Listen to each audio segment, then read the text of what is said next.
जाए एक कड़ी तो वो लड़ी बिखर जाती है। कथा की भी यही विशेषता रहती है इस शैली की। एक लाइन यदि छूट जाए सुनते सुनते बीच में तो कथा अधूरी सी लगती है, कुछ कम समझ में आती है। फिर इसलिए प्रयास करें कि बीच में उठ के ना जाएं और बीच में वार्तालाप न करें। एक लाइन भी छूट जाए तो कथा को वो आनंद नहीं आता, रस भंग हो जाता है। ध्यान से सुनो। हृदय की ज्योति शुभ ध्वनि मांगलिक उचार, आज रुक्मिणी श्याम का जय जयकार पुकार। शुक बोले हे परीक्षित, हे हरिभक्त महीश, सुना चुका जैसे हुए कृष्ण द्वारिकाधीश। कहता हूं अब वह कथा करके कुछ विस्तार, कमला का जग में हुआ जिस प्रकार अवतार।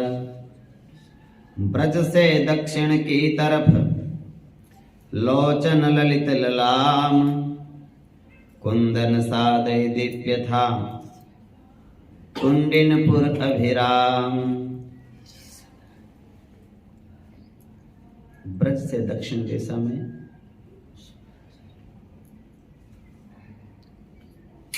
कुंडिनपुर नामक नगर था। शासक और शासन का नाता उस जगह न लोग जानते थे, कारण रैयत को भीष्मक नृप अपना परिवार मानते थे। प्रत्येक हृदय न्यायेश्वर था, प्रत्येक मनुष्य प्रबंधक था, प्रत्येक वीर था सैनिक था, स्वयमेव स्वामी और सेवक था। राजा भीष्मक के 5 पुत्र मंत्रीवर बनकर रहते थे। उस राजसभा में यही 5 परमेश्वर बनकर रहते थे। श्री रुक्मकेश, फिर रुक्म बाहु, तीसरा रुक्मरथ भैया था, चौथा कुमार था रुक्ममाल, 5वां वीर रुक्मैया था। महलों में रानी प्रभावती सचमुच ही चंद्र छटासी थी। राजा शंकर के सेवक थे तो ये सेविका उमा की थी। दूध पूत धन धान्य से गृह जो सेवा पाए, भला कहो फिर किस लिए कमला वहां न आए। एक दिवस जब महल में पहुंचे भीष्म नृपाल, प्रभावती हो रही थी फूलमयी उस काल। सीमा थी सौंदर्य की, फूलों में वह फूल, लेकिन उसके साथ ही था विषाद का शूल। नृप बोले हे फूलों वाली, क्यों कैसी हो जी अच्छा है। सुख साम्राज्य की उजियाली, क्यों कैसी हो जी अच्छा है।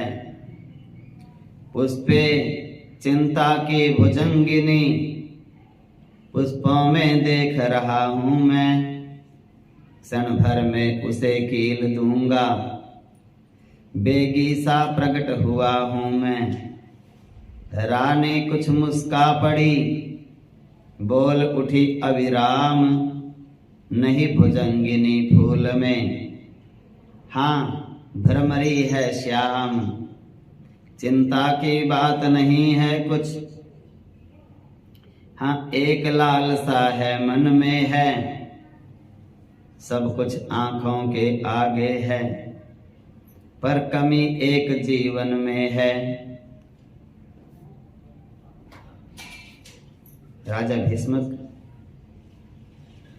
जब अपने महलों में जाते हैं, रानी प्रभावती को कुछ उदास देख करके पूछते हैं किस बात की चिंता है।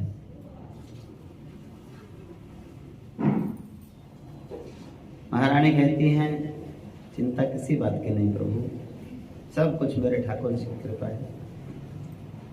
हाँ एक इच्छा अवश्य है मन में।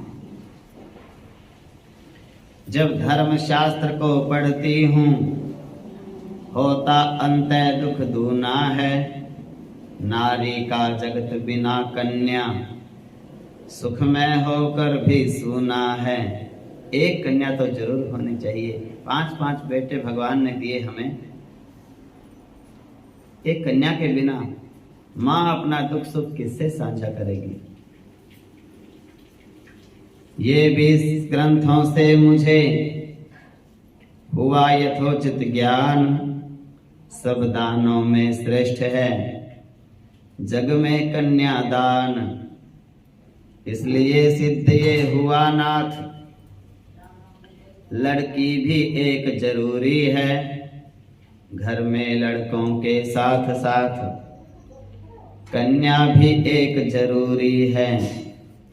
देना भी हमें चाहिए कुछ, हम दान अगर ले लेते हैं, पर कन्या ऐसा दान नहीं जिसको लेकर फिर देते हैं। एक कन्या को देकर फिर उसके घर का पानी भी, क्यों?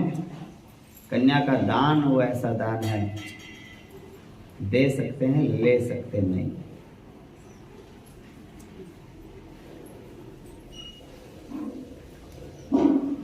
इस कारण कन्या पैदा कर, उस कन्या का हम दान करें। प्रतिदान दान का यूं करके पालन संसार विधान करें। जीवन वल्लभ क्या कहूँ यही, पूजन में भी चाहना रही। गौरी का ध्यान करा लेकिन मंदिर में यही कामना रही। इसी कामना वश लखा सपना रात विचित्र, अंतःस्थल में है वही चित्रित चित्र पवित्र। रानी कहती है रात को इसी चिंता में एक सपना आया। देखा अनुपम एक भव्य प्रभा, आलोक लोक में ले आई। शोभा अपूर्व अनुपम निहार, मैं चकित रही वो मुस्काई। फिर बोली वह पुण्यों से ही इस जगह जीव आ पाता है। ये लोक नहीं साधारण कुछ वैकुंठ लोक कहलाता है। देखो न यहाँ की शोभा को, कैसी विचित्र सरसाती है। सर्वत्र प्रकाश प्रकाशित है, हर वस्तु दिव्य दर्शाती है। वो देखो श्री गौरी माँ हैं, ये देखो श्री लक्ष्मी जी हैं। इस धाम तलक लाने वाली हम आत्म प्रभा हम ज्योति प्रभा आत्मा की हैं। चलो चलें उनके निकट, परम शांत चुपचाप। जरा सुने हो रहा है कैसा वार्तालाप। एक सपना आया, वो सपना देवी प्रभावती राजा भीष्मक को सुनाने लगी कि स्वामी ऐसा सपना आया, सपने में मैं वैकुंठ लोक में पहुंच गई। और वहां पे दो देवियां मुझे दिखाई पड़ी, लक्ष्मी मैया और पार्वती मैया। दोनों आपस में कुछ बोल रही थी। कुछ मेरे पुण्य थे, मेरी आत्मा मुझे वहां ले गई। मैं इसके बाद वहां पहुंची, बातें सुनने में लीन हुई, उछलाने वाली आभा की प्रतिमा भी वहीं विलीन हुई। गौरी ने कहा रमा जी से, ये रानी मेरी भक्ता है, कामनावती है यह लेकिन कन्या की रखती इच्छा है। गोलोक धाम से राधायुत भूतल हित भूतलनाथ गए। देवता लोक लोकांतर के आगे पीछे सब साथ गए। बैकुंठ लोक से तुम न गई, ये तुम ही कहो क्या समुचित है। वो लीला करते रहे वहां, तुम यहीं रहो क्या समुचित है। पार्वती जी ने लक्ष्मी से कहा, भगवान तो युगल रूप धारण करके पृथ्वी लोक पर चले गए, राधा और कृष्ण बनकर। सबके सब देवता चले गए, कोई 10 दिन पहले जन्म ले चुका है गोकुल में, कोई 10 दिन बाद। यहाँ कोई नहीं है, स्वर्ग में कोई नहीं, किसी लोक में कोई देवता नहीं, सब ब्रज में चले गए। आप अकेली यहाँ बैठी हो लक्ष्मी मैया। भगवान पृथ्वी लोक पर अनंत लीलाएं करेंगे और आप यहाँ अकेली रहो, अच्छी बात नहीं, आप जाइए। जाऊंगी बोली रमा, है मुझको आदेश, किंतु सोचना है मुझे जन्म हेतु घर देश। कहाँ किस देश में और किस घर में जाऊं, यही सोच रही हूं मैं। चाहिए प्रथम थी महाशक्ति, इसलिए गई राधा पहले। वामांगिनी पीछे से पहुंचे, हो चुकी है ये आज्ञा पहले। शिव ने वरदान दिया रति को, उसको अब सफल बनाना है। इस कारण समय आ गया है, भूतल पर मुझको जाना है। भूतल के छोटे बड़े राज्य मेरे ही बल से चलते हैं। संपत्ति शक्ति वह है जिससे सब बिगड़े काम संभलते हैं। बलपूर्वक हर कर मुझको वे वीरोचित ब्याह रचाएंगे। लक्ष्मी मिलती है पौरुष से, दुनिया को ये दिखलाएंगे।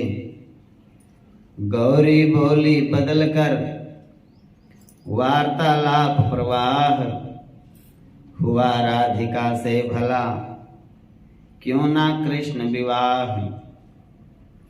लक्ष्मी ने कहा शक्ति है वह, इस कारण मान दिया प्रभु ने।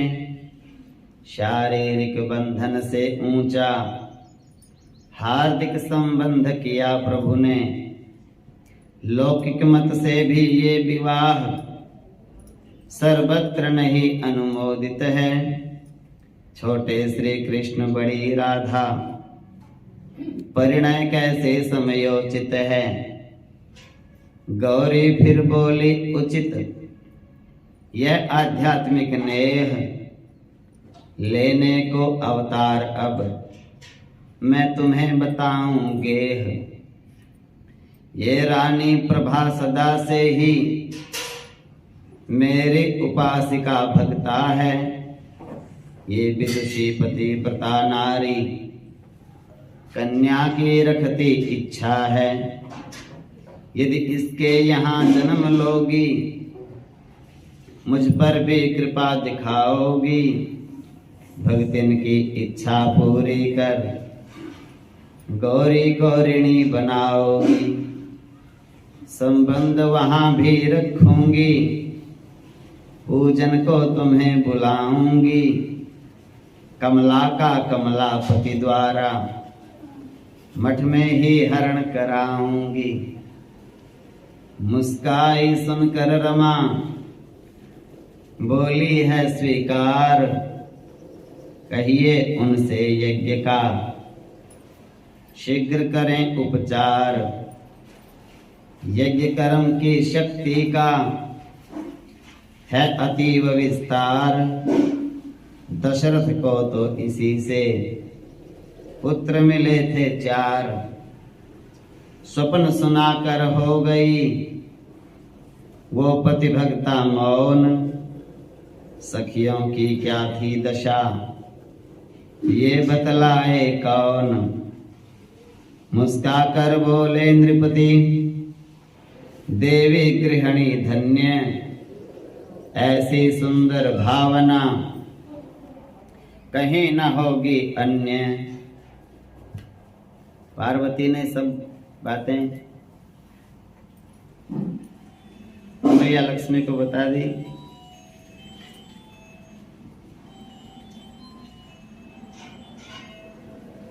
फोन को बंद करके बैठना चाहिए।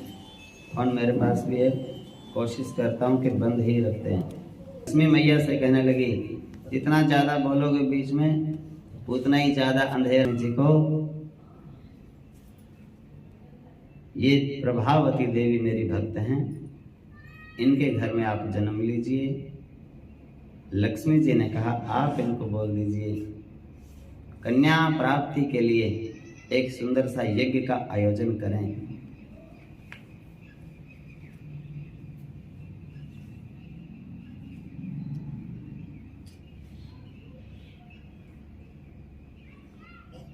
स्वप्न सुनाकर हो गई वो पति भक्ता मौन, सखियों की थी क्या दशा ये बतलाए कौन। मुस्काकर बोले नृपति देवी गृहिणी धन्य, ऐसी सुंदर भावना कहीं न होगी अन्य। ये सारी बातें लक्ष्मी की और सरस्वती पार्वती जी की सपने में आई। किसके? रुक्मिणी की मैया प्रभावती ने सपना देखा। सर्व सखियां उसकी बैठी थी और अपने पति को बताया उनके सबके सामने, भीष्मक महाराज को। तप का आह्लाद प्राप्त है तो क्यों यज्ञ प्रसाद न पाएंगे, बैकुंठ लोक की कमला को हम गोद अवश्य खिलाएंगे।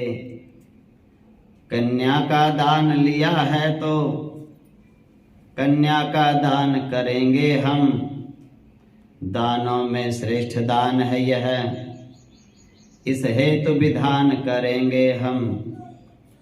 यद्यपि जगती को शब्द तलक कन्या का नाम कन्या का नहीं सुहाता है, जिस घर में उद्भव होती है एक बार शोक छा जाता है।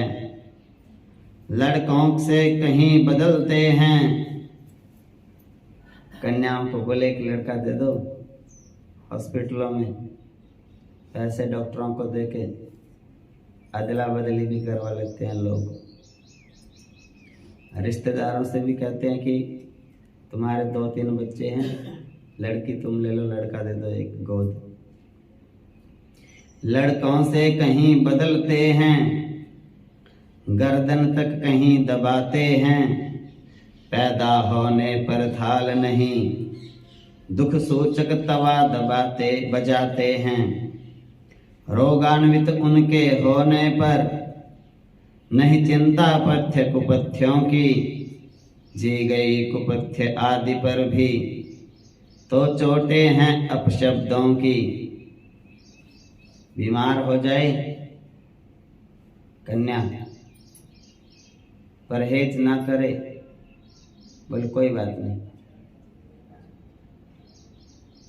और ठीक हो जाए इतनी बीमार हुई फिर भी नहीं मरी।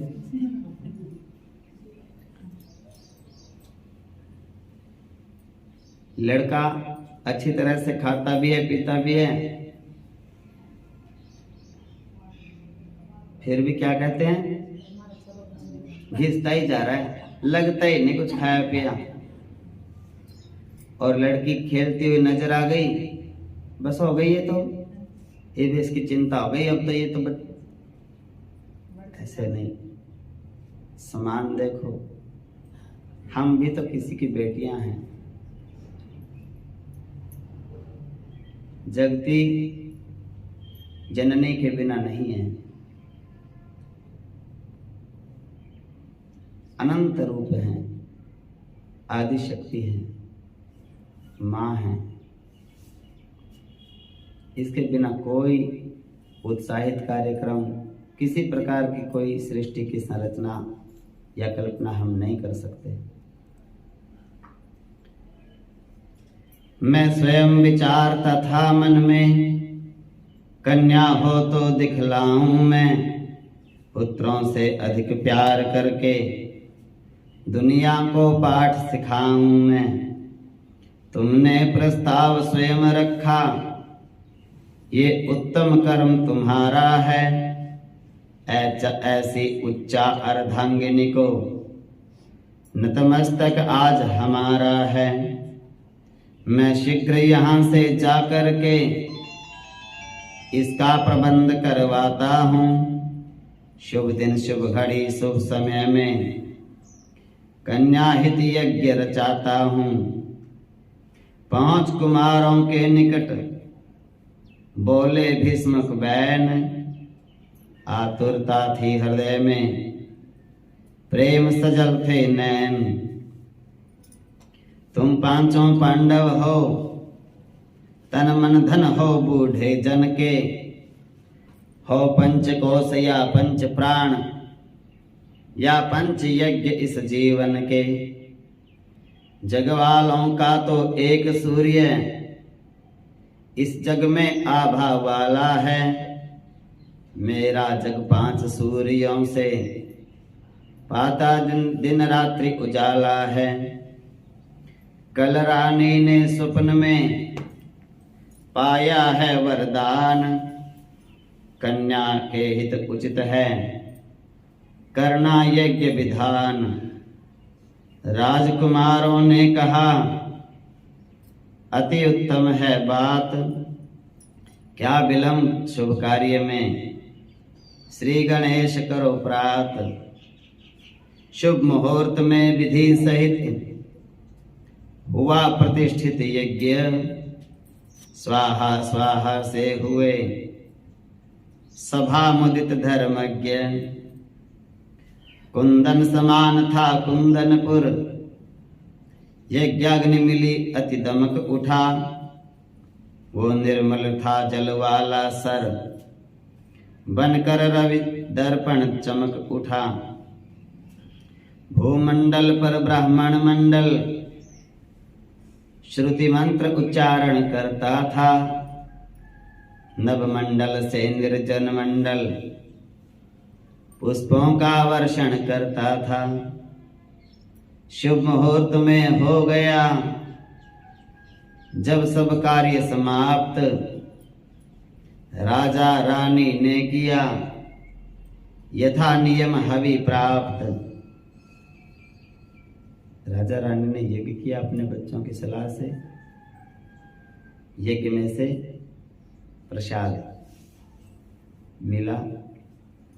भीष्मक के मुख पर हर्ष छटा दिन प्रतिदिन बढ़ती जाती थी।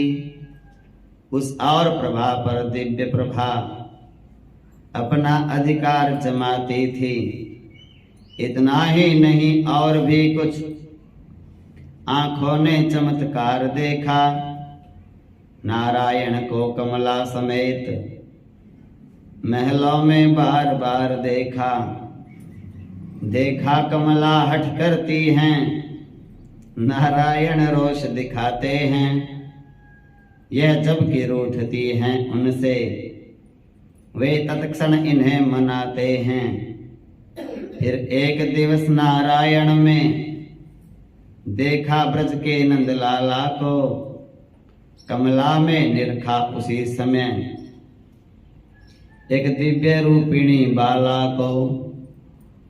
तब से महलों में मन में भी हरि दर्शन प्राय होता था, हरि मूर्ति बन गई इष्ट मूर्ति, हरि कीर्तन प्राय होता था। श्रोताओ ठहरो कुछ क्षण को, जगवंदन का वंदन कर लें, रानी के साथ साथ हम भी थोड़ा सा हरि कीर्तन कर लें। प्रमुदित होकर एक दिन बोले भीष्मक भूप, प्रिय महल में खिल उठी तुम तो होकर धूप। प्रत्येक प्रहर हरि कीर्तन में जो वृत्ति तुम्हारी जाती है, वो आने वाली आत्मा की पावनता हमें बताती है। लेकिन हे क्षत्राणी बाला, कुछ छात्र भाव भी अपनाओ, भक्ता तो पूर्ण बन चुकी हो, वीरा भी थोड़ी बन जाओ। वीरत्व भावना से संतति हरि भक्ति सहित वीरा होगी। इस उथल पुथल वाले युग में वो रमणी रणधीरा होगी। प्रायः अबला पर दैत्य हृदय काली करनी कर जाते हैं, चामुंडा और भैरवी को मां कह के शीश झुकाते हैं। अबला पर्दों में घुटती है, सबला खड़गों में रहती है, भिक्षा चरणों में पड़ती है, रक्षा हाथों में रहती है। रानी बोली उचित है, कहते हैं जो नाथ, वीर भाव भी इष्ट है भक्ति भाव के साथ। अब से अपने दिनचर्या में क्रम इतना और बढ़ाऊंगी, देखूंगी दृश्य वीरता के, वीरों का हृदय बनाऊंगी। मैं समझी खड़गों वाला भी ज्ञानी और प्रेमी होता है, पर कोरी खड़तालों वाला आपत्ति काल में रोता है। इसलिए आप निश्चिंत रहें, निज कर्म न कभी भुलाऊंगी, जो रक्तपात से डरे नहीं, ऐसी संतति उपजाऊंगी। ये साधन तो साध्य है, सध जाएगा ठीक, चिंता तो है दूसरी, मिटी धर्म की लीक। रुकमैया अपना रुकमैया हर तरह योग्य है परिजन में, समझी है पूरी राजनीति, अत्यंत निपुण है शासन में। योद्धा है आज्ञाकारी है, एक ही सुलेखा नारी है, लेकिन कुसंग ने कुछ दिन से उसकी बुद्धि संहारी है। शिशुपाल जरासंध की संगत प्रतिदिन उसे बहकाती है, आस्तिकता घटती जाती है, नास्तिकता बढ़ती जाती है। यदि यही कुसंग रहा तो फिर जब नष्ट सुमति का बल होगा, विषबेल बढ़ेगी इस घर में, उत्पन्न फूट का फल होगा। राजा रानी दोनों आपस में बातें कर रहे हैं। राजा ने कहा, जो भी कन्या आपकी इच्छा से इस घर में आएगी, आप उनको वीर भी बनाना। भक्त तो बनेंगे ही, क्योंकि आप भक्ता हो, आपके साथ में वो भक्ता बन जाएंगी, लेकिन राजा की बेटी है, विपत्ति पड़ने पर राजकाज को संभालना भी आना चाहिए। कहने लगी इस बात की कोई चिंता नहीं है, माँ चाहे तो अपने बच्चे को भक्त बना दे, माँ चाहे तो अपने बच्चे को चोर ठग बना दे, माँ के हाथ में होता है बहुत कुछ।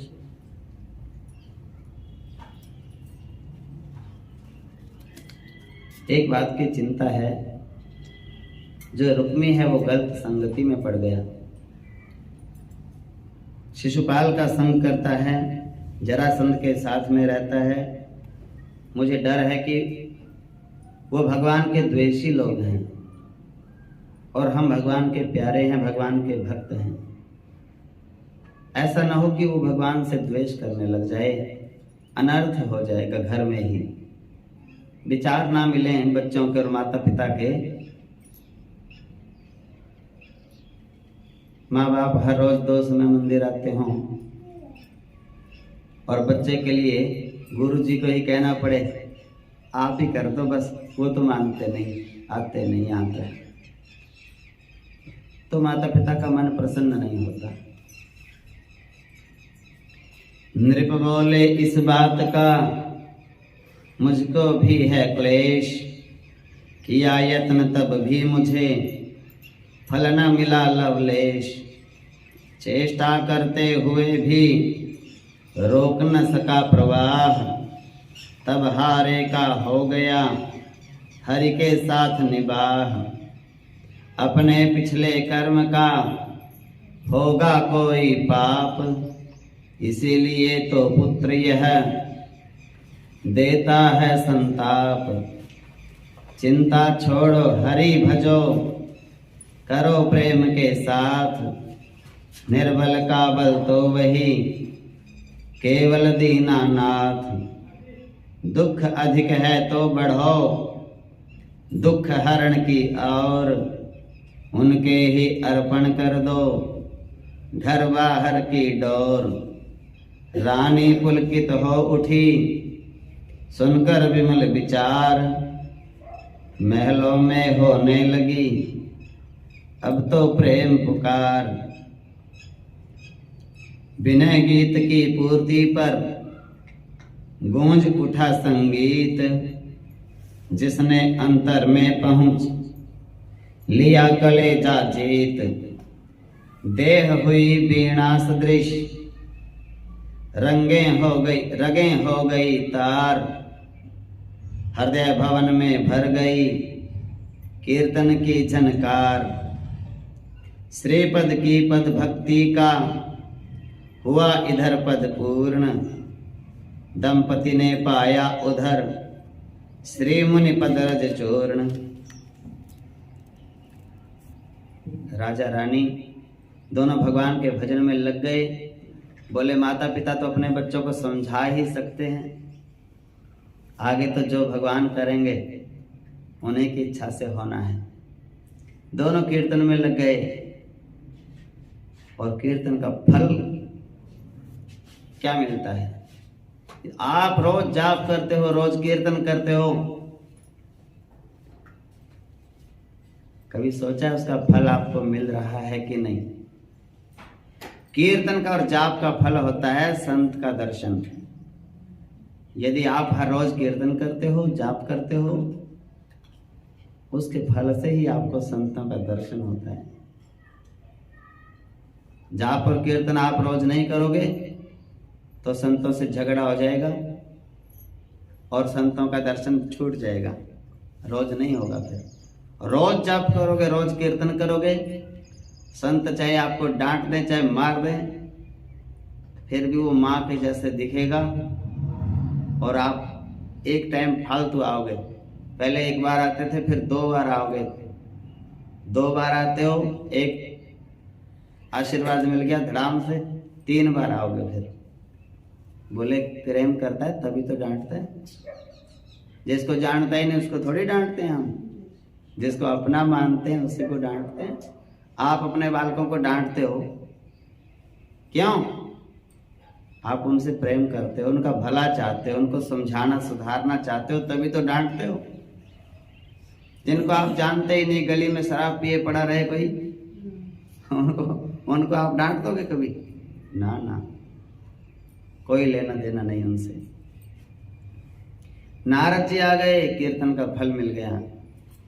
नारद ने आकर कहा, जियो रहो बलवान, लोक और परलोक का पूरा करो विधान। दंपति वर सुनो आज केवल, कीर्तन ना सुनने आया हूँ। पुलकित क्यों सृष्टि हो रही है, ये भेद बताने आया हूँ। विप्रों द्वारा वेद ध्वनियाँ कल से ही छाए महलों में। मांगलिक गीत सब महिलाएं मिलजुल कर गाएं महलों में। रच जाएं सुखप्रद विविध यज्ञ सर्वत्र राजधानी भर में। जब तप हरि पूजन हरि कीर्तन व्रत अनुष्ठान हो घर घर में। थैलियां खोल दें दानी जन, दीनों को धनी बनाना है। संपूर्ण देश जगमगा उठे, वो दीपावली मनाना है। इस जगती में इस नगरी में इस घर में आभा आती है।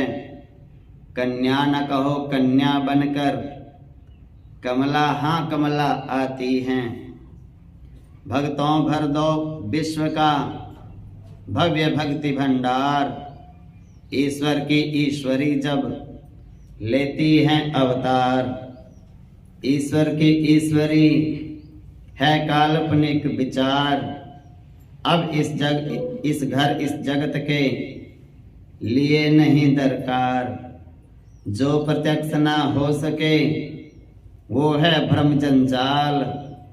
आया यह कहता हुआ रुक्मैया तत्काल। नारद जी उनको जैसे बताने लगे कि अब आपके घर में लक्ष्मी आने वाली है, उसी समय वो नालायक पुत्र आ गया। बोले कहने लगा, नालायक किसे कहते हैं? जिसकी भगवान में और संतों में श्रद्धा नहीं। साधु संतों को आप गलत नहीं बोलते, जिसमें श्रद्धा नहीं वही गलत बोल सकता है। वही गलत बोलेगा जिसमें श्रद्धा कम है और दिखावा ज्यादा। एवं श्रद्धा ज्यादा है। हरियाणा की एक कहावत है, छोटे बड़े बैठे हैं पर बद बोलने में शर्म नहीं करनी चाहिए। आ गई बात मुंह में तो कह दो। कहावत क्या है? माँ चारणी पर बेटे ने नहीं विचारणी। माँ कुछ कैसी भी है, बेटे के लिए तो वो माँ है। ठीक उसी प्रकार से संत का और भगवान का अपना अलग रिश्ता है। संत बुरा करेगा, फल भगवान उसे भी दंड देगा। लेकिन आपके लिए तो संत संत नहीं भगवान है। आप अपना उद्धार करो। आप ये मत देखो कि संत करता क्या है, आपने ये देखना है कि संत कहता क्या है। मैंने किसी को गलत शिक्षा नहीं दी कभी। आप पर शिक्षा सुनो और उस पर चलो। आपको मेरे कामों से लेना देना क्या पड़ी है? किसी दूसरे के कामों को मत देखो। जो जैसा करेगा वैसा फल पालेगा। स्कूल में से मास्टर घर चला जाता है, घर जाने के बाद वो कुछ भी करे उससे हमारा लेना देना नहीं। वो स्कूल में बस पढ़ाता सही है कि नहीं, हमारे बच्चों को समझ में आता है कि नहीं, बच्चों को कोई गलत शिक्षा तो नहीं दे रहा।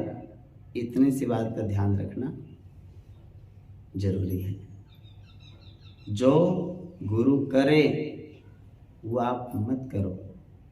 जो गुरु आपको कराए समझाए, जो आज्ञा करे, बस उतना सा काम करो। यही आपका जीवन का ध्येय होना चाहिए, यही लक्ष्य होना चाहिए।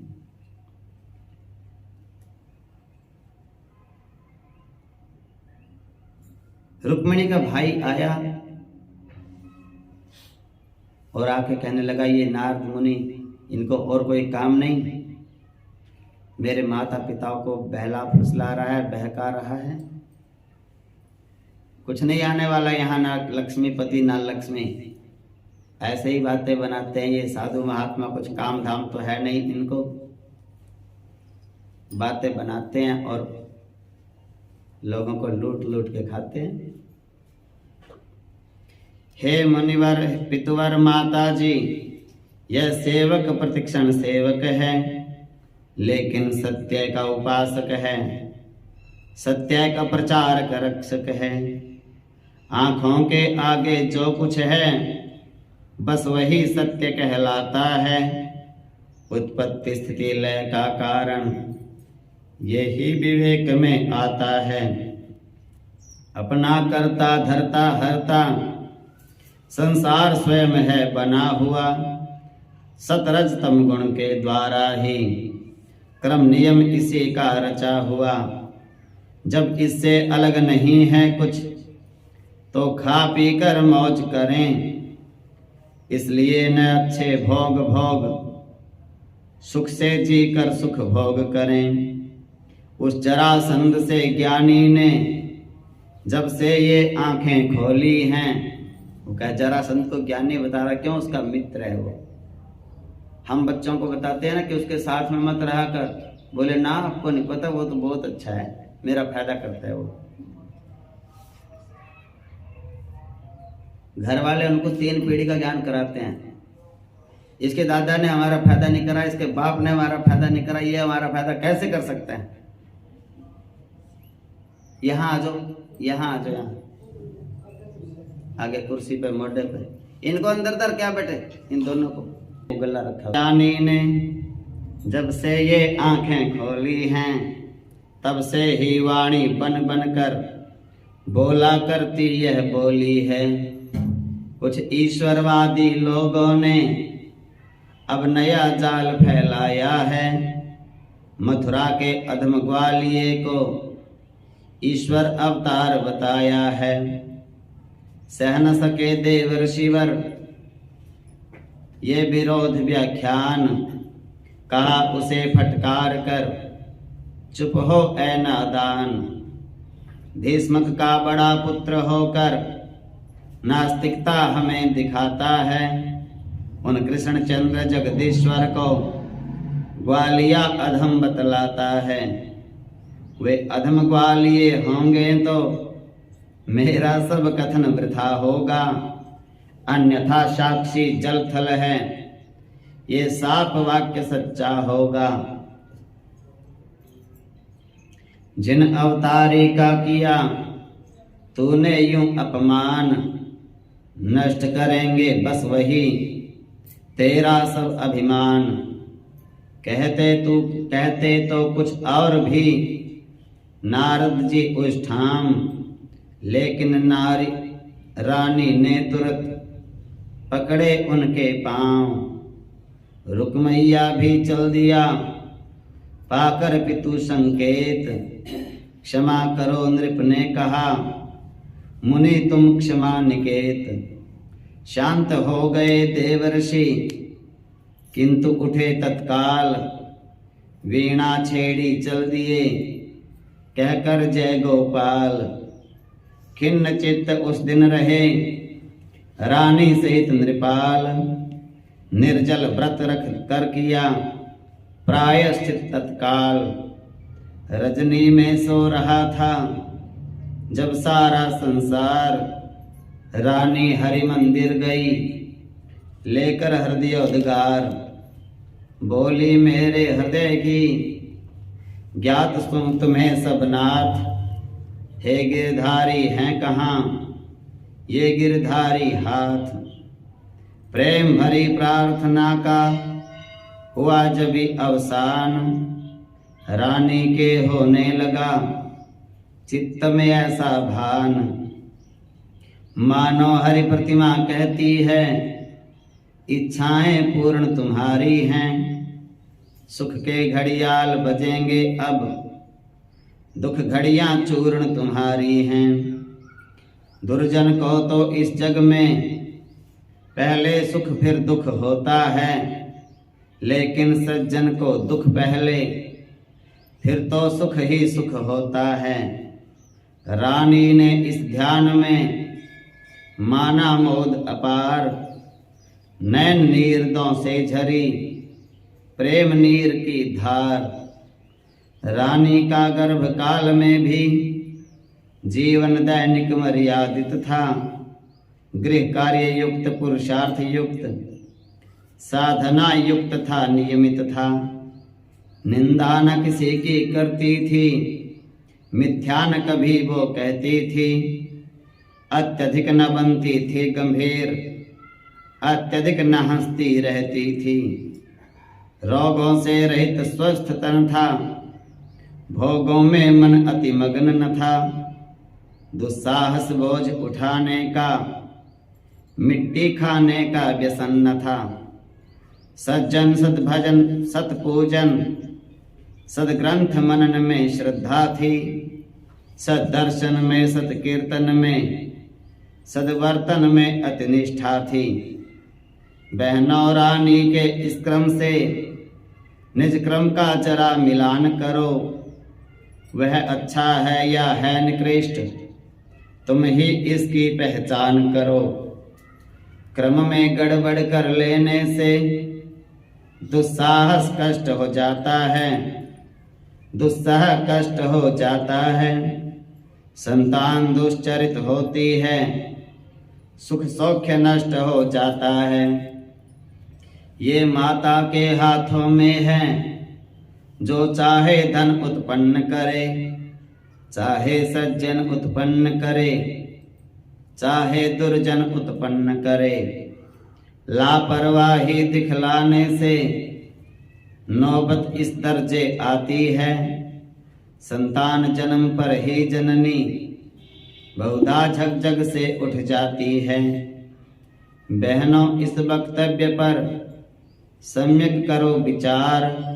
बिगड़ गई है रीत जो, उसका करो सुधार।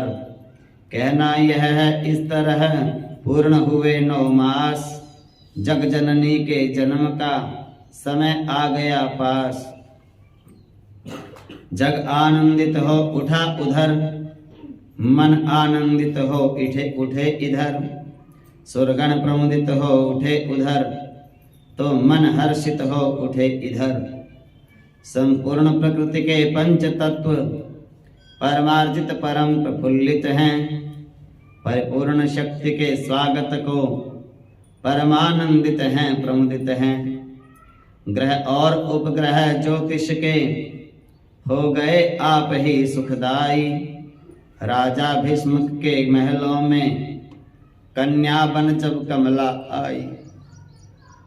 रानी नेर निवास में पहले देखा तेज, फिर देखी शोभामयी कन्या को निज सेज।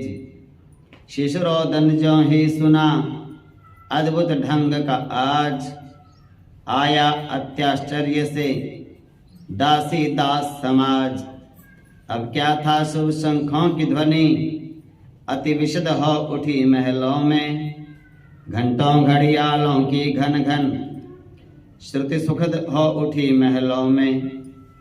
वह यह क्या था, यह राजाज्ञा थी, इसलिए न काला तवा बजा। जो शुभ सूचक सुख सूचक था, बाजा वह भी दिल रुबा बजा। सुरपुर में सुरगण हुए, मन में सुखी महान। पुष्प वृष्टि करते हुए गाया ऐसा गान। तो राजा भीष्म के महलों में माँ लक्ष्मी ने जन्म लिया।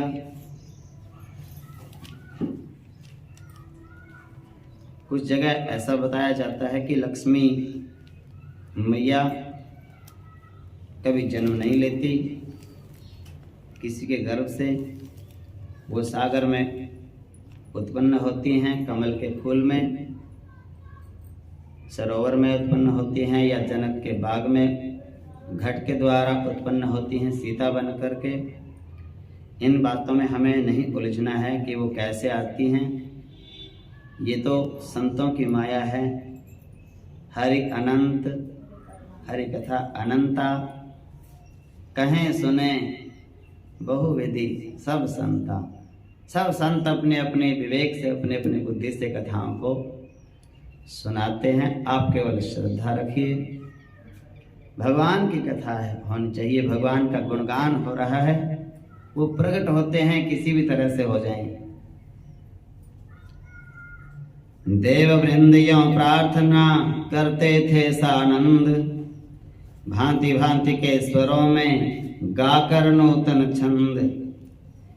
उधर दासियों ने दिया सेवक को आदेश, नृप को कन्या जन्म का जाकर दो संदेश। लगा हुआ था जिस समय भीष्मक का दरबार, चाकर ने आकर कहा जय हो श्री सरकार।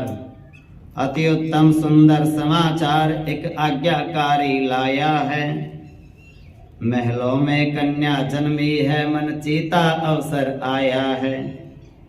महाराज अचानक जगती में छवि छटा अलौकिक छाई है, हो गया सिद्ध कन्या बनकर माता कमला ही आई है।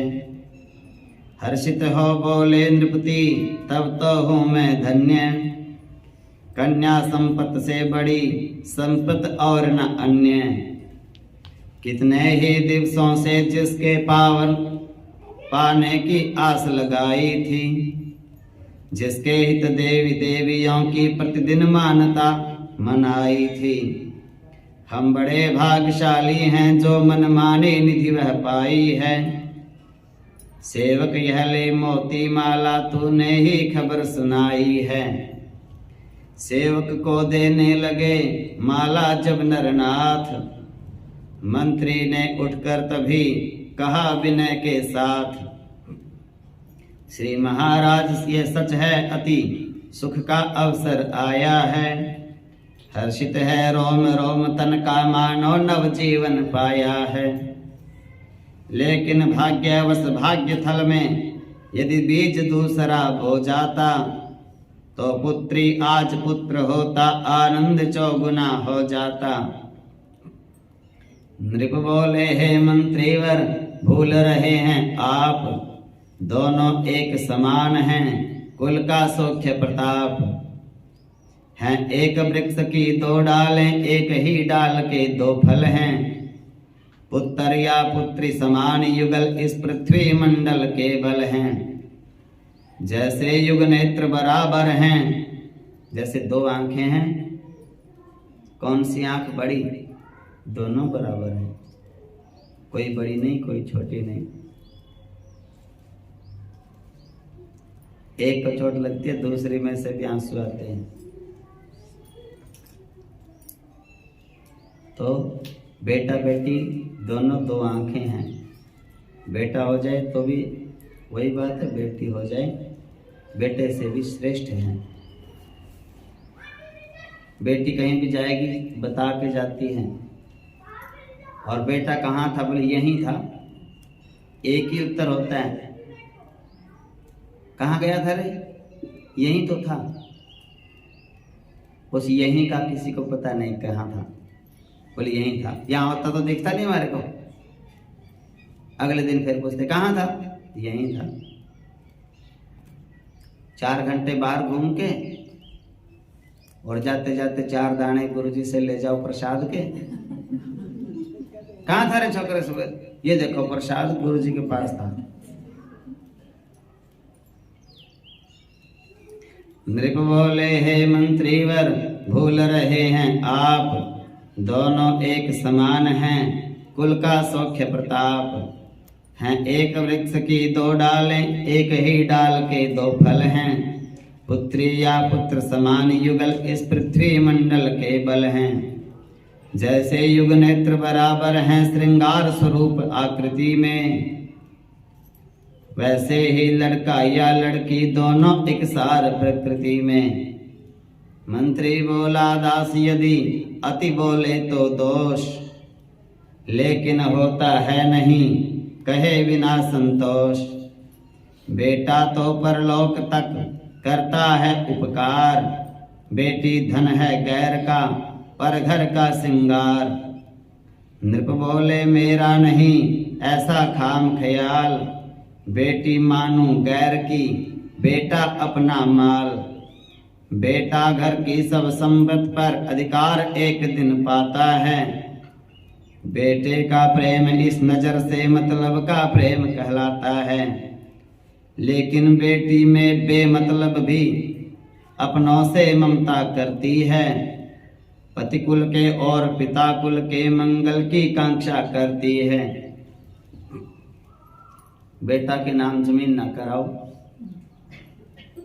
कहेगा मेरी तो माई नहीं है। और बेटी के नाम कुछ ना कराओ, कहेगी माँ कहाँ है। घर में आते ही सबसे पहले ये अंतर होता है। लड़का हो गया लड़ाका तो कलंक घर को और आपको है।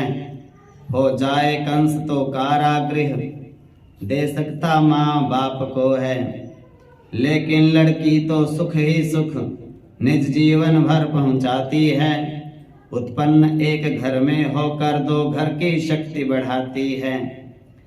बेटा पितु के पिंडोदक का अधिकारी अगर कहता है तो बेटी का बेटा भी अधिकार यह शास्त्र ये पाता है। माँ बाप अमर करके छोड़े भारत की विमल बेटियों ने। अनसुईया गार्गी सावित्री सीता सी सती विदुषियों ने। पाती है देश जिस देश में नारी जाति सम्मान, उसी देश और राष्ट्र का होता है उत्थान। उन्नति यदि निज देश की करना हो स्वीकार, नारी अवज्ञा का करो दिल से दूर विचार। भूप वचन सुन इस तरह हुआ मुदित दरबार। धन्य धन्य की ध्वनि वहां गूंजी बारंबार। हर्ष सहित याचक सभी आए अवसर जान। प्रमुदित हो गाने लगे सुगढ़ बधाई गान। गई याचना सभी की हुए अयाचक आज। चले गए कहते हुए जिए सदा सिरताज। कुंडिनपुर की उज्जवल शोभा क्यों कर लेखनी बताएगी। कमला की जन्म भूमि में यह कलमुही कहाँ तक जाएगी। घर घर में ऋषि रिद्धि सिद्धि आई, घर घर में लक्ष्मी छाई है। घर घर में अनुपम शोभा है, घर घर बज रही बधाई है।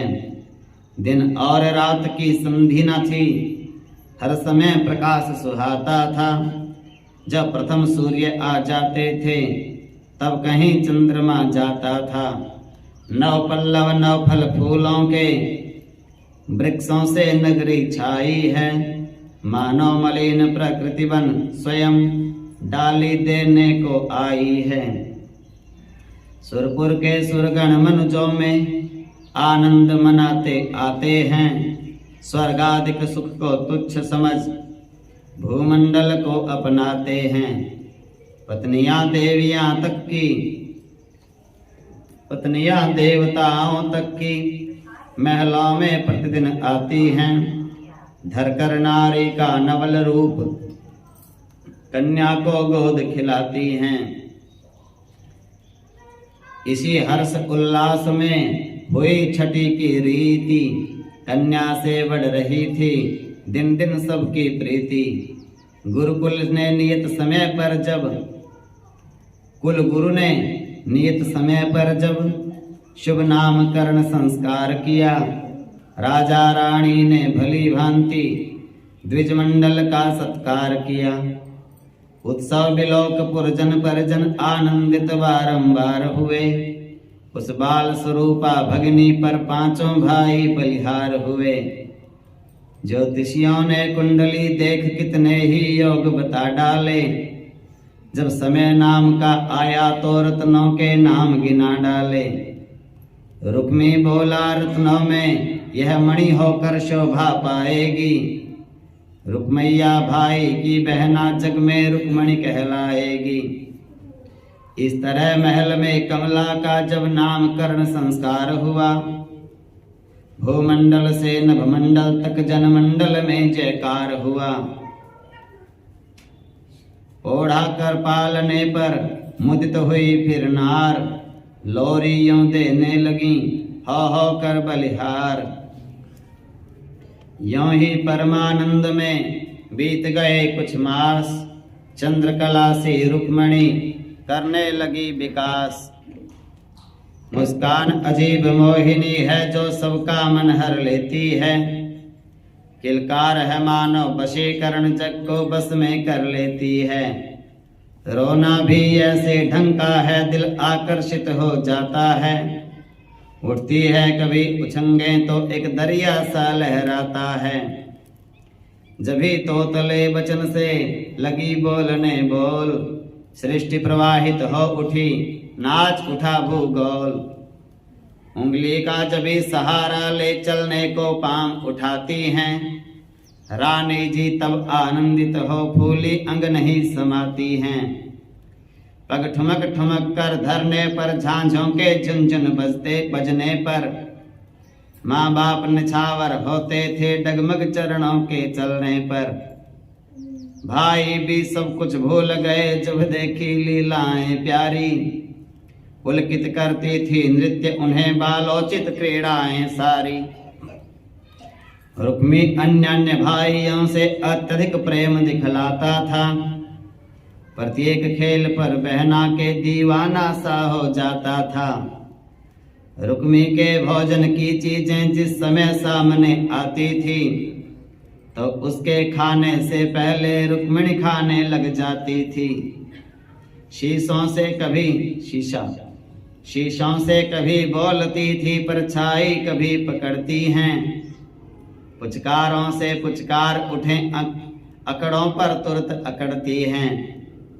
प्रतिमाओं को कर जोड़ जोड़ देखा देखी शिरनाती थी, भक्तों की नाई आंख मीच सचमुच में ध्यान लगाती थी। माता के हाथों से लेकर माला जपने लग जाती हैं, हरि नाम बोलने के ढंग से खुद अपने होठ हिलाती है। चंद्र देख आकाश पे माँ से बोली जाओ, मैया मेले को अभी जय खिलौना लाओ। बहु तेरा माँ ने बहलाया लेकिन बहलाना व्यर्थ हुआ, मंगवाए बहुत खिलौने पर कुछ भी न उसे अर्थ हुआ। तब पानी भरकर थाली में प्रतिबिंब चंद्र का दिखलाया, रुक्मणी ने लेना चाहा तो प्रतिबिंब न हाथों में आया। अब फिर रोई तो माता ने डाला 1 रुपया पानी में, रुपया पाते ही बहल गई चंदा समझ नादानी में। मुंह से काटा तो कटा नहीं तब और नई आफत आई, जब रुपया बदल दिया पेड़ा तब कहीं तसल्ली हो पाई। ऐसी खिलवाड़ें करने पर नजरें भी खूब सताती हैं, ये नए नए ढंग से नजरें हर रोज उतारी जाती हैं। कोई छोटा सा दीप जला चौराहे पर धर जाती हैं, कोई पीपल की जड़ में ही जल का लोटा लौटाती हैं। काजल की काली बिंदी से सूना मस्तक ना दिखाता है, गर्दन का काला डोरा भी क्षण को न पृथक हो पाता है। खड़ी हुई पैरों चली दौड़ दौड़ फिर जाए, 5 वर्ष की हो चली लीला नित्य दिखाए। चंद्रमा निरख एक दिन बोली मैया जी ये तो बतलाओ, ये शुक्ल चंद्र तो कृष्ण चंद्र भी होगा उसे दिखाओ तो। माँ बोली हाँ वह भी है, उस चंद्र ने इसे हराया है, वो देखो इसकी आकृति पर उसने निज रंग जमाया है। रुक्मिणी बोली ये हारा है तो इसे न मैं अवलोकूंगी, दिखला दो मुझको कृष्ण चंद्र मैं उसी चंद्र को देखूंगी। सखियों से भी बढ़ चला इनका दिन दिन मेल, कल गुड़ियां तो आज था आंख मिचौनी खेल। थे अनेक शह खेलियों गिनते गिने न जाएं, बाल्यकाल के सब चरित्र कहाँ तलक बतलाएं। अब इनको रहने सहने की योग्यता बताई जाती है, उठते बैठने बोलने में शिष्टता सिखाई जाती है। तन को वस्त्रों को साफ सुघड़ रखना सिखलाया जाता है। खेल ही खेल में कामों का अभ्यास कराया जाता है। माताजी के संग मंदिर में प्रतिदिन नहाकर आती हैं। कीर्तनकारों से कीर्तन की ध्वनियां सुन सुन हर्षाती हैं। यह ध्वनि ही है तो वह है पदार्थ जो दोनों लोक बनाती हैं। बच्चों बूढ़ों नवयुवकों में सात्विक सद्वृत्ति जगाती हैं। सीठनों खोड़ियों को दिल से जब माँ बहनें बिसराएंगी, तब कन्या रत्न रुक्मणी सा जगदीश कृपा के से पाएंगी। माया के बंधनों का तजकर सूक्ष्म विचार, भक्त वृंद अब कीजिए यूं हरि नाम उच्चार। श्री गणेश करने लगा जभी 8वां बरस, तभी रुक्मिणी ने किया विद्यारंभ सहर्ष। दिनचर्या का गुरु ने ऐसा किया विधान, पुरुषार्थिन बल बन बालिका बने जाति की शान। भूप परीक्षित समीक्षक बनकर करो विचार, बालाओं का किस तरह होता यहाँ सुधार। शुभ ब्राह्म समय में रुक्मणी को कीर्तन ध्वनि सहित जगाते हैं। शौचादिक प्रातः स्नानादिक पाठादिक कर्म कराते हैं। फिर मंदिर में जाकर हर दिन गिरि सुता का स्मरण होता है। सखियों समेत कुछ खा पी कर नित्य अश्वारोहण होता है।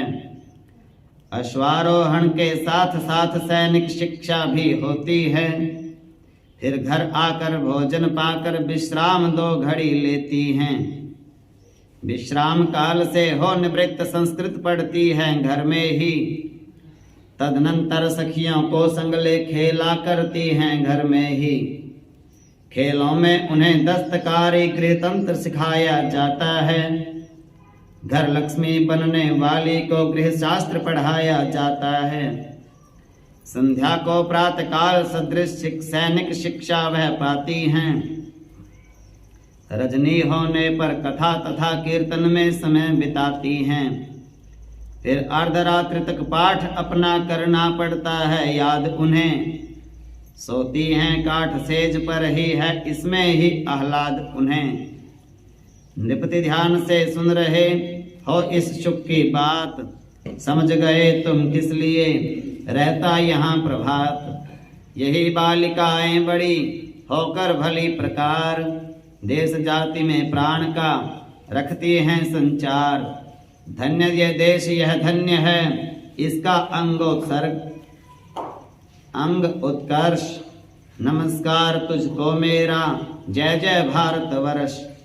कहते कहते हो गए गदगद श्री मुनिराज, बोले तुम सब भी इसे शीर्ष नवाओ आज। ऋषि मुनि सहित नरेश का मुदित हुआ हर धाम, जय भारत कहकर किया बारंबार प्रणाम। शांत चित्त होकर लगे कहने पुनि मुनिनाथ। अच्छा अब अगली कथा सुनो प्रेम के साथ। एक दिवस एकांत में निज पुत्रों के संग, नृप भीष्मक ने इस तरह छेड़ा उचित प्रसंग। पुत्रों इस घर की परंपरा तुम सबको आज सुनाता हूँ। जो सदा बड़े करते आए वो बड़ी बात बतलाता हूँ।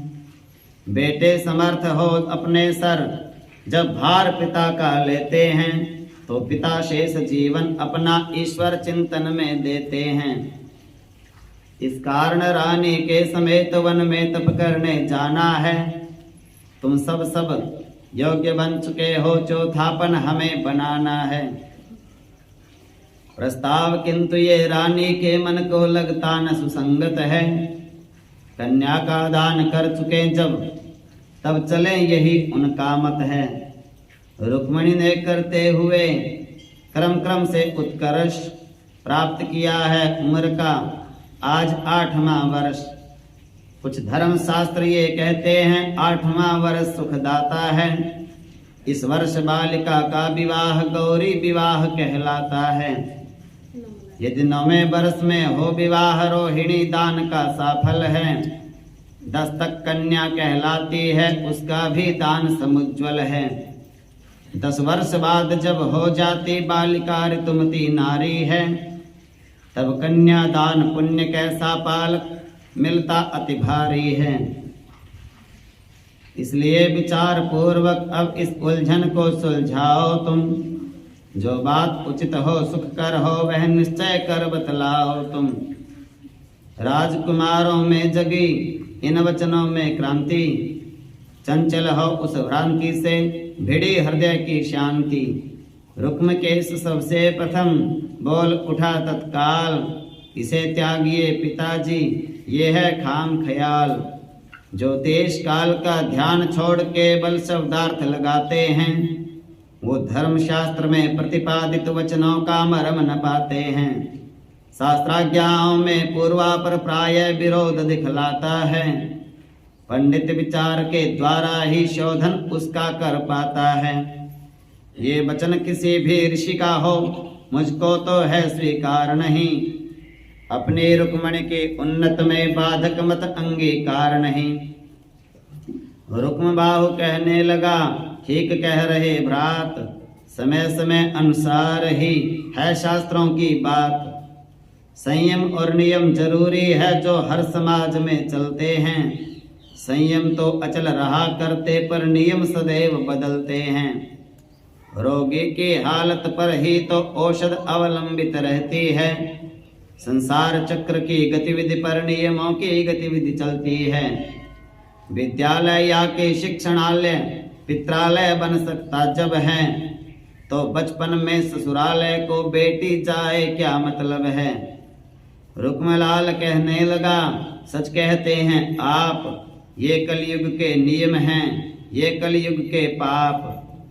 कलयुग में पृथ्वी के ऊपर उत्पात बहुत बढ़ जाते हैं, जिनके कारण राजस तामस दोनों गुण उन्नति पाते हैं। ये गुण राजाओं को कामी व्यभिचारी नीच बनाते हैं, जिससे कि प्रजामंडल के भी दूषित जीवन हो जाते हैं। घर वालों रिश्ते वालों से, सेवकों मोहल्ले वालों से, राजा से अमले वालों से, वस्तुएं बेचने वालों से, रक्षा घर की घर लक्ष्मी की करना दूबर हो जाती है। युवती कन्या घर में रखे उस अवसर किसकी छाती है। एक बात है और भी इन बातों के साथ, क्या हो कल कलिकाल में नहीं किसी के हाथ। जीवन जो आज दिखता है कल की क्या खबर रहा न रहा। ये धन जो आज दिखता है कल की क्या खबर रहा न रहा। है आज मेल जिनमें उनसे कल ही विरोध हो जाता है। घर वाला इन्हीं कारणों से चटपट कर्तव्य चुकाता है। इन कर्तव्यों में बचपन की शादियां जगह पा जाती हैं, जो देश जाति को संतति के जीवन सुख को खा जाती हैं। सारांश नियम ये कलयुग में करता कुछ हित कुछ अनहित है, लेकिन इस द्वापर युग में तो ऐसा विचार ही अनुचित है। रुक्मी रथ बोला यही मेरे भी हैं भाव, बालकपन में ब्याह तो बड़ा बुरा है राव। पितुदेव आपने जलाव हेतु जब तप करने बन जाते हैं, तो एक अबोध बालिका पर क्यों इतना जुल्म ढहाते हैं। यदि कोमलांगिनी बाला को हम गृही धर्म में लाएंगे, तो उस जीवन रोगिणी द्वारा कब अच्छी संतति पाएंगे। मन बुद्धि सहित अंगांग जब परिपक्व प्रौढ़ हो जाता है, तब कन्यादान सकल विधि से सार्थक और सफल कहता है। रुक्मिणी विवाह का नाम अभी चिहुआ पर लाना बेजा है। 16 या 17 वर्षों तक ये प्रश्न उठाना बेजा है। रुक्मैया बोले चलो निश्चय होली बात, 20 वर्ष की आयु में शादी होगी तात। रुक्मिणी तो मेरी बहना है, उसकी चिंता मेरे सर है। बेकार विचार हो रहा है जब सब बोझा मेरे सिर है। अब रहा प्रश्न चौथेपन का, क्या पिता आप बन जाएंगे? बनवासी ना समझों के संग अग्नि में अन्न जलाएंगे। इस क्रम से दुख बढ़ेगा ही, दूनी होगी ये बीमारी। ईश्वर और धर्म मानने का पातक भी होगा दृढ़ भारी। इसलिए यहीं रहिए घर पर, इन बातों में रखा क्या है? ढूंढिए तत्व उजियाले में, अंधियारे में मिलता क्या है? कन्यादान पुण्य ही कब, ये कोरे युक्ति ठगी की है। मानव का दान करे, सचमुच ये बात हंसी की है। वृद्धावस्था आ गई, आंख खोलिए आप, ईश्वर का और धर्म का अब न पालिए पाप। इसी तरह कहता हुआ भीष्मक का वह लाल, गया सुलेखा के निकट महलों में तत्काल। देखा रुक्मणी के सहित निज प्रियतमा प्रवीण, हरि कीर्तन कर रही है हो हरि में लौलीन। रुक्मी बोला बिगड़ कर, ओ पगली हो मौन, किससे है ये प्रार्थना, इसे सुनेगा कौन? जब घर में मेरी पत्नी ही ऐसा पाखंड रचाएगी, तब मेरे शुभ उपदेशों को दुनिया कैसे अपनाएगी? जग में ईश्वर की हस्ती का विश्वास मूर्खता है सारी। रुक्मिणी के बाल बुद्धि पर वह डालेगा बुरा असर भारी। अच्छा ये दिन दिन की हुज्जत मेरे मन को न सुहाती है। हम में तुम में मतभेद रहे, ये बात न शोभा पाती है। इसलिए तर्क से आज सभी सिद्धांत एक अपना कर लें। निर्णय जो बुद्धि करे वह मत निर्भ्रांत एक अपना कर लें। सती सुलेखा कह उठी, सचमुच हुआ प्रभात, आज कही है नाथ ने मेरे मन की बात। श्रीमान से मुख से बतलाएं वो बात कौन सी घातक है, जो जगन नियंता जगपति की मानवकारी में बाधक है। जब जग है तो जगतपति भी है, निर्माता बिन निर्माण नहीं। प्रत्यक्ष मानने वालों को क्या वह प्रत्यक्ष प्रमाण नहीं? रुक्मैया बोला कि यह क्या बक दिया समक्ष, यह स्वरूप है सृष्टि का हम सब के प्रत्यक्ष। ये स्थूल सृष्टि का चलित चक्र यों ही अनादि दिखलाता है। विश्राम लिया करता है, जब चलते चलते थक जाता है। विश्राम काल है प्रलय काल, जब सृष्टि सूक्ष्म हो जाती है। परमाणु रूप बन जाने से आंखों को नजर न आती है। विश्राम पूर्ण हो चुकने पर यह सूक्ष्म रूप मिट जाता है। परमाणु वर्ग चंचल होकर प्रस्थूल रूप में आता है। बस फिर सब सृष्टि क्रियात्मक हो प्रत्यक्ष सामने आती है। जड़ चेतन स्थावर जंगम की रचना जग में रच जाती है। चलता आपो आप है ये सब चक्र विधान, ईश्वर का इस काम में कहीं न नाम निशान। वो नास्तिक था ना, वो अपना पक्ष रखता है। ऐसी हालत में ईश्वर की कल्पना ही क्यों की जाती है? ये महामूर्खता लोगों की मेरी न समझ में आती है। ईश्वर ही नहीं सिद्ध है जब तो पूजा पाठ गलत है सब। ठगियों के द्वारा दुनिया में फैलाई हुई ठगत है सब। मरने के बाद जन्म कैसा जब तंजल कर क्षय होता है। हर तत्व प्रकृति के तत्वों में जा जुदा जुदा लय होता है। इसलिए मानवी जीवन का ये सार निकाला है देवी। उपभोग करो भौतिक धन का ये सार निकाला है देवी। मत मतांतरों की नदियों में जीवन यूं ही बह जाएगा।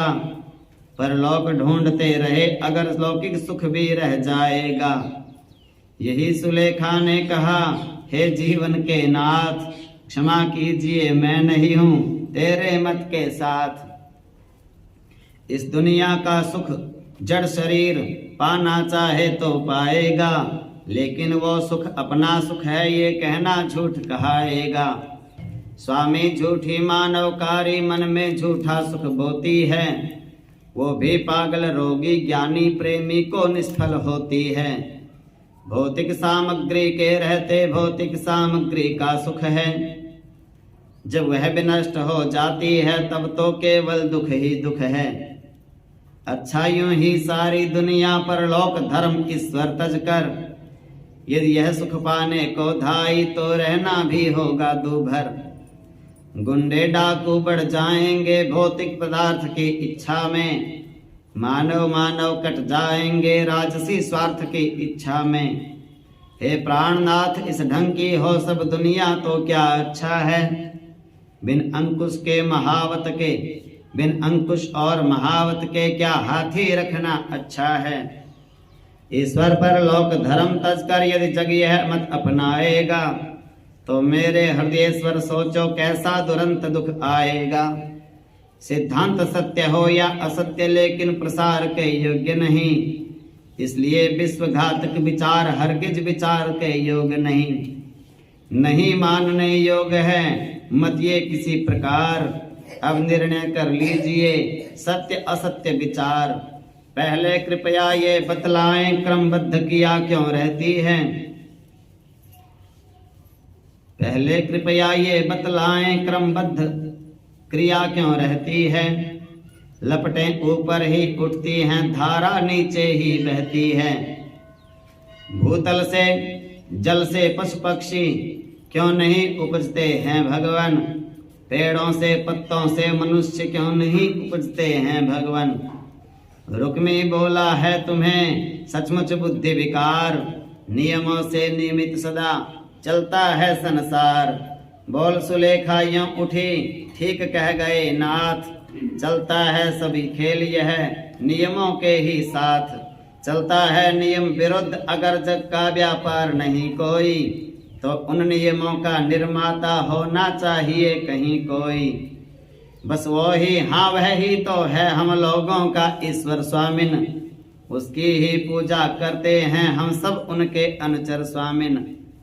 रुक्मी फिर बोला यहाँ भली कही यह बात, निज नियमों से आप ही बंधी सृष्टि दिन रात। चतुर सुलेखा हंस पड़ी सुनकर ये आलाप, बोली अपने आप को कौन बांधता आप। बंधन में बंधा हुआ कोई यदि हमें कहीं दिखलाता है, तो स्वयं बंधा है ये कहना हरगिज न समझ में आता है। ये तर्क नहीं है कुतर्क विज्ञान विरोधी उत्तर है। बंधता है विश्व नियम में तो बंधता बांधता उसे विश्वंभर है। रुक्मैया बोला अगर ईश्वर माना जाए, पैदा क्यों कर हुआ वह कैसे जाना जाए। कहा सुलेखा ने तभी प्रश्न नहीं ये शुद्ध, उचित नहीं शास्त्रार्थ का होना नियम विरुद्ध। बाप बताएं ईश का फिर उसका भी बाप, योग्य नहीं श्रीमान जी ऐसा वार्तालाप। बस में सदा स्वतंत्र के रहता है परतंत्र, पर स्वतंत्र को चाहिए क्यों दूसरा स्वतंत्र। बस अब से तज दीजिए नास्तिक मत का साथ, सिद्ध हुआ जो तर्क से उसे मानिए नाथ। रुक्मी बोला तर्क से हो जाए स्वीकार, लेकिन मेरे हृदय को ईश्वर से इनकार। अपने इस सिद्धांत पर करूं तुम्हें मजबूर, ये कठोर व्यवहार भी मुझे नहीं मंजूर। अच्छा जब तक दिल कहे मानो तुम ये धर्म, नारी जाति कब सहज में आती है हठ कर्म, तजती है हठ कर्म। समझोगी तब ज्ञान का होगा प्रातः काल, चला गया कहता यही श्री भीष्मक का लाल। उसके जाते ही हुए दोनों के दिल शांत, विनय गान गाने लगे निरख समय एकांत। प्रेम भक्ति का इस तरह बड़ा यथेष्ट प्रवाह, पाया दोनों ने विमल आत्मानंद अथाह। बहनों इस वधु सुलेखा के रंग ढंग से क्या सीखा तुमने, किस मति की थी किस गति की थी किस पद पर थी समझा तुमने। तुम्हें अब की तरह जमा होकर वह ठट्ठा नहीं लगाती थी, तुम सब की तरह जमा होकर वो ठट्ठा नहीं लगाती थी। आदर्श वार्ता कीर्तन में अपना सब समय बिताती थी। तुम भी अपनी कन्याओं को ऐसा ही जब कि बनाओगी, पर घर को सुगड़ बहू दोगी, खुद सुगड़ बहू कहलाओगी। पंडित लोगों का ये कहना सत्य ही समझ में आता है, जो जैसा औरों को देता वैसा खुद भी वह पाता है। समय चक्र की चाल ने दिया हर्ष ही हर्ष, रुक्मणी ने पूरे किए यों ही 14 बरस। एक दिवस सखी वृंद संग करते हुए बिहार, कान पड़ी रुक्मणी के यूं कीर्तन झनकार। रुक्मणी ने देखा कि कुछ भक्त लोग स्वच्छंद हरि कीर्तन करते हुए जाते हैं सानंद। खड़ताल मृदंग मंजीरों से अतिशय कीर्तन रस छाया है। उन्मत्त कीर्तनकारों ने सब जगह उन्मत्त बनाया है मध्य भाग में सिंहासन जिसमें एक चित्र सुहाता है। शोभा निहार रुक्मणी जी का मन बरियाई खिंचता जाता है। रुक्मणी बोली है कोई शीघ्र दौड़ कर जाए, कीर्तनकारों को यहाँ अभी बुला कर लाए। आज्ञा पाकर गई एक दासी उनके पास, वापस आ कहने लगी होकर जरा उदास। वो कीर्तनकार नहीं आए, बोले हम कीर्तन करते हैं, है किसी के हम अधीन नहीं, हम यों ही स्वाधीन विचरते हैं। हम अपने प्रभु के सेवक हैं, हम अपने प्रभु के अनुचर हैं। अपने प्रभु के सामने हमें राजा और रंक बराबर हैं। रुक्मिणी बोली ठीक है, भूल बन गई खास, प्यासा ही तो जाएगा स्वयं कुएं के पास। इसलिए स्वयं ही चल कर के दर्शन का लाभ उठाएं हम, उन भक्त जनों की पदरज से निर्जन्म पवित्र बनाएं हम। बहनों, ईश्वर के बाद यहाँ ये जगत टिका जिसके बल है, वो भक्तों ही की दुनिया है, वो भक्तों का ही मंडल है। सच्चे हरि भक्तों में श्रद्धा जो प्राणी सच्ची रखता है, मेरा सच्चा विश्वास यह ईश्वर उसको ही मिलता है। धारणावान भक्तों का तो दर्शन ही देता अतिबल है। कहता है मेरा अंतःस्थल इस पुण्य कार्य का शुभ फल है। सखियों संग पहुंची वहीं तत्संकोच विचार, कीर्तन करते थे जहां श्री हरि कीर्तनकार। सिंहासन का चित्रलख स्वयं हो गई चित्र, कीर्तन फिर करने लगे कीर्तनकार पवित्र। हाथ जोड़ रुक्मणी ने कर विधि सहित प्रणाम, मुख्य कीर्तनकार से प्रश्न किया अभिराम। आगमन कहाँ से होता है, क्या नाम आपका है भगवन, किस इष्ट देवता की मन में भर रही भावना है भगवन। है कौन सिंहासन वाला ये जो प्रीति प्रसार कर रहा है, मैं दूर खड़ी हूँ फिर भी तो मुझ पर अधिकार कर रहा है।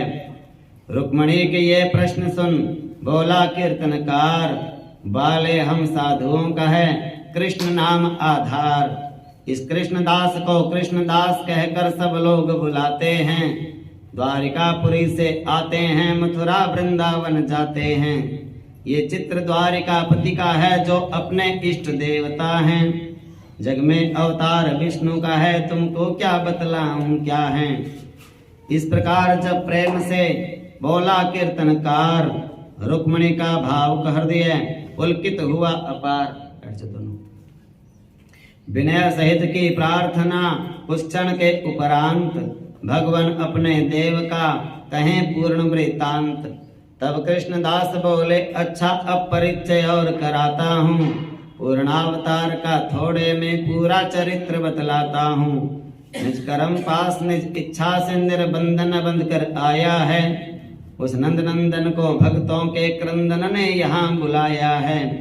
जन्मा कारागार में वो जग का प्रतिपाल, नंद यशोदा के यहाँ प्रगटा होकर ग्वाल। अपनी बाल्यावस्था में ही निश्चर संहारे कितने ही, मथुरा के बड़े बड़े योद्धा गिन गिन कर मारे कितने ही। पुरुषों नारियों बालकों को मोहा उसने क्रीड़ाओं से, सुरपुर के देव देवियों को कर दिया चकित लीलाओं से। बंसी ध्वनि द्वारा बंसी ध्वनि द्वारा मधुर प्रेम सब जगती तल पर बरसाया। ईश्वर का बाल्यकाल कैसा होता है सबको दिखलाया। एकादश ही वर्ष में दिखला दिया प्रताप, कंस मार भूमि का मेटा सब संताप। मथुरा में अब कंस के पिता हुए अवनीश, लेकिन जग ने कृष्ण को माना मथुराधीश। ज्येष्ठ भ्रात भी हैं सुघड़ इनके बल बुद्धि धाम, कहता है सब जग जिन्हें हलधारी बलराम। अब इन दोनों भ्राताओं का यज्ञोपवीत संस्कार हुआ। गुरु घर रहकर विद्या पढ़ना वैदिक विधि के अनुसार हुआ। गुरु घर भी क्या था, छप्पर का एक आश्रम था निर्जन वन में। निर्धन और धनी बालकों का संयोग जहां था जीवन में। भोजन पहरावा रहन सहन सबका एक ही सुहाता था। भिक्षा को भिक्षा का बर्तन दोनों हाथों में जाता था। शिष्यों का मंडल पिता तुल्य करता था गुरु का मान सदा। गुरु भी निज पुत्र समान समझ देते थे वैदिक ज्ञान सदा। शुभ नाम था गुरु का संदीपन जो ज्ञानोदीपन करते थे। दोनों लोकों के लायक थे शिष्यों का जीवन करते थे। उस अवंतिकापुरी में ज्ञान धाम सुख घनश्याम, पाल रहे थे वेद विधि पढ़ने का था नाम। कारण परिपूर्ण ब्रह्म जो है गुण आगर विद्याधर खुद है। रवि क्या प्रकाश ले दीपक से, वह तो प्रकाश का घर खुद है। पढ़ता था यही एक द्विसुत जिसको कि सुदामा कहते थे। ब्रह्मण्य कृष्ण उस निर्धन से अत्यधिक मैत्री रखते थे। एक दिवस चबेने के दाने छिपकर सब उसने ही खाए। इनका हिस्सा न दिया इनको यह फिर भी जरा न रिसियाए। 64 दिन में ही वेद शास्त्र जब सभी इन्होंने पढ़ डाला, तब चकित चित्त से गुरु बोले तुम गजब कर गए नंदलाला। देने को गुरु दक्षिणा पहुंचे जब गुरु तीर, गुरु इनसे कहने लगे होकर जरा अधीर। गुरु ऋण से होना उऋण चाहो जो गोपाल, तो दक्षिणा स्वरूप में ला दो मेरे लाल। यमराज यमपुरी में उसको बरियाई उठा ले गया है। तेरी गुरु माता को गुरु को वह दुख अपार दे गया है। ओ अवतारी फिर एक बार कुछ अद्भुत घटना दिखला दे। जैसे भी हो मेरा बेटा मेरे सुने घर में ला दे। जो आज्ञा कह यत्न में लीन हुए योगेश, जीवित लाभ गुरु पुत्र को मेटा गुरु का क्लेश। कुछ लोगों का यह कहना है एक राक्षस शंखासुर भारी, दक्षिण की ओर ले गया था गुरु बालक को अत्याचारी। उनका विनाश कर गुरु का सुत लौटा ले आए मनमोहन। ऐसे ही कृत्यों से जग में जगपति कहलाए मनमोहन। जो भी हो मतलब इतना है, घर का दीपक घर में आया। बेटे को फिर माँ बाप मिले, माँ बाप को फिर बेटा पाया। बलराम सहित विद्यार्जन कर मथुरा आ गए नंदनंदन। निज लोकोत्तर लीलाओं में से सबको भा गए नंदनंदन। बैठे बैठे एक दिन ब्रज का उठा ख्याल, याद अचानक आ गए बाल सखा गोपाल। तब उद्धव द्वारा वहां भेजा ये संदेश, अब तो मेरे सामने है संपूर्ण स्वदेश। छोड़ो मेरा मोह अब साधो मिलकर योग, जग झूठा झूठे यहाँ है संयोग वियोग। उद्धव ने संदेश कह दिया बहुत कुछ ज्ञान, लेकिन ब्रज में किसी ने सुना नहीं दे कान। इन्हीं दिनों लाया खबर गुप्त दूत समुदाय, होता है पुत्रों सहित कुंती पर अन्याय। वसुदेव बहन जो कुंती है श्री कृष्ण बुआ कहलाती हैं। है पुत्र राज्य भागी परंतु खुद धृतराष्ट्रादिक से पाती है, दुख धृतराष्ट्रादिक से पाती हैं। चुप रहते भला कृष्ण कैसे भेजा अक्रूर हस्तिनापुर।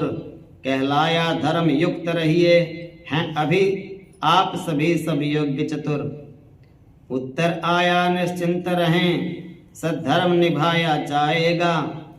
कुंती या उसके पुत्रों में कुछ कष्ट न कोई पाएगा। बस इसके उपरांत ही उठा बवंडर एक, जिसने मथुरापुरी को संकट दिए अनेक। ससुर कंस का मगधपति जरासंध हो क्रुद्ध, सेना लेकर कृष्ण से करने आया युद्ध। यादव थोड़े ही थे लेकिन फिर भी न कृष्ण ने भय खाया। उस महाशत्रु को कर परास्त आश्चर्य जगत को दिखलाया। बलराम बांधते थे उसको फर छुड़वा दिया जनार्दन ने। फिर भी वह 16 बार चढ़ा, उपकार भुला या दुर्जन ने। हर बार हार कर गया मगर मथुरा कर उथल पुथल डाली। यादव वीरों की बड़ी शक्ति हम लेकर करके दल डाली। तब मथुरा ही तज देने की यादव समाज ने ठहराई। काठियावाड़ में कुश स्थली बसने के लिए पसंद आई। था एक तरफ रैवत पर्वत और 3 तरफ था सिंधु जहां। रच गई विश्वकर्मा द्वारा द्वारिका नाम की पुरी वहां। जरासंध की ओर से कालियवंसर नाम, लड़ने आया कृष्ण से पहुंच गया यमधाम। प्रबल कटक इस बार ले चढ़ आया मगधेश। 19वें आक्रमण में घेरा मथुरा देश। इस बार प्रवर्षण पर छुपने बलराम और नंदलाल गए। थक गया ढूंढ जब जरासंध तब दोनों दृढ़ हो लाल गए। खिसिया कर पर्वत पर उसने चौतरफा आग लगा डाली।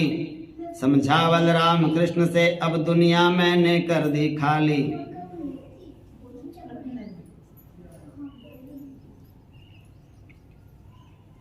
निश्चिंत देश को लौट गया, फिर नहीं कभी चढ़कर आया। बलराम कृष्ण ने भी जाकर द्वारिकापुरी को अपनाया। रेवती विवाही हलधर ने रेवत नृप की कन्या प्यारी। पर कृष्ण द्वारिकाधीश स्वयं अब तक हैं पूर्ण ब्रह्मचारी। यही द्वारिका नाथ का है संक्षिप्त चरित्र। सिंहासन का चित्र यह करता जिसे सचित्र। अच्छा तो अब प्रेम से तुम भी मेरे साथ रसना के द्वारा रटो कृष्ण द्वारिका नाथ। गदगद रुक्मणी ने कहा, हे हरि कीर्तनकार, मैं भी रहकर साथ में यूं ही करूं पुकार। यह ना अगर स्वीकार हो तो हरिये यूं ताप। सिंहासन का चित्र यह मुझे दे जाइए आप। मैं इसके बदले रत्नों की ढेरियां लगा दूंगी भक्तों। आजन्म खर्चने खाने को धन कोष दिला दूंगी भक्तों। अन्यथा ध्यान ये भी रखिए मैं बल भी दिखला सकती हूँ। ये सिंहासन का चित्र अभी तुम सबसे छिनवा सकती हूँ। यूं बोली जब रुक्मणी जोड़ तोड़ के बैन। कृष्णदास कहने लगा, टेढ़े कर निज नैन। देखूं तो कौन वीरवर है जो मुझसे इष्ट देव छीने। किस बलशाली की हिम्मत है जो मुझसे इष्ट देव ले ले। हरि के प्रेमी कब संपत्ति के लालच में आते हैं लड़की। धन के बदले में इष्ट देव कब बेचे जाते हैं लड़की। कृष्णदास ने जब कियों प्रकट किया उत्पात। रुक्मणी लज्जित हो गई अपने मन में आप। फिर बोली, अधिक नम्र होकर तो इतनी कृपा कीजिएगा। ये जन्मन रंजन मधुर चित्र भिक्षा में मुझे दीजिएगा। रूप और नाम माया है कब वृद्धों को शोभा पाते हैं। ये चित्रादिक के खेलनाथ बच्चों को शोभा पाते हैं। हंसा ठहाका मार कर कृष्णदास तत्काल। कहा, चित्र से क्यों छली की न अंत में चाल।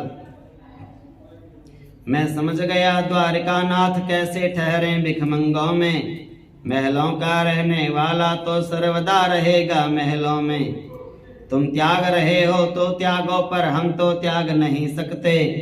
बाहर से भागोगे भागो, दिल से तो भाग नहीं सकते। राजकुमारी लो इन्हें पर रखना ये ध्यान। इस दल के ये प्राण हैं, इस बूढ़े की जान। चाहे सारा ही जगत ले आए तूफान, किंतु मेरे भगवान का हो न कभी अपमान। यों कह सिंहासन सहित कर वह चित्र प्रदान, चला वहां से भक्त दल गाता ऐसा गान। निज मन में और नयन में बसे द्वारिका नाथ, रुक्मिणी आई महल में सिंहासन के साथ। क्या देखा माता और पिता उस समय उधर ही आते हैं, संग में उनके वीणाधारी नारद मुनि शोभा पाते हैं। रुक्मिणी ने जब भी प्रणाम किया रह गए चकित मुनिवर नारद, मन ही मन नतमस्तक होकर यूं बोले उस अवसर नारद। आशीर्वाद वृद्धों का है इच्छाएं सफल बनाओगी, दोनों ही लोकों में बेटी तुम विमल कीर्ति को पाओगी। रानी यूं कहने लगी, हे कृपाल मुनिनाथ, जरा देखिए तो सही इस कन्या का हाथ। मुझको तो ये ही चिंता है घर कैसा पाएगी रुक्मिणी, इस समय 15वां बरस लगा वर कैसा पाएगी रुक्मिणी। कन्या कितनी ही अच्छी हो पर उसका सुख तो घर भर है, यदि योग्य ठिकाना नहीं मिला तो दुख ही दुख जीवन भर है। नारद बोले सजग है इसका तो भाग्येश, रेखाएं कह रही हैं उत्तम है लग्नेश। हैं खूब एक से एक रेख में कौन कौन रेखा देखूं, ये लेखा ब्रह्मापति का है ये क्या लेखा ब्रह्मा का देखूं। हाँ कुछ विवाह के अवसर पर झगड़ा होता दिखलाता है, लेकिन उसका भी अंतिम फल अति उत्तम ही बन जाता है। इसलिए पूर्ण निश्चिंत रहो मिथ्या विषाद छोड़ो अपना, उस कृष्ण चंद्र जगदीश्वर से मोहन से नाता जोड़ो अपना। भय प्रगट कृपाला दीन दयाला कौसल्या हित, हर्षित महतारी मुनि मन हारी, अद्भुत रूप निहारी।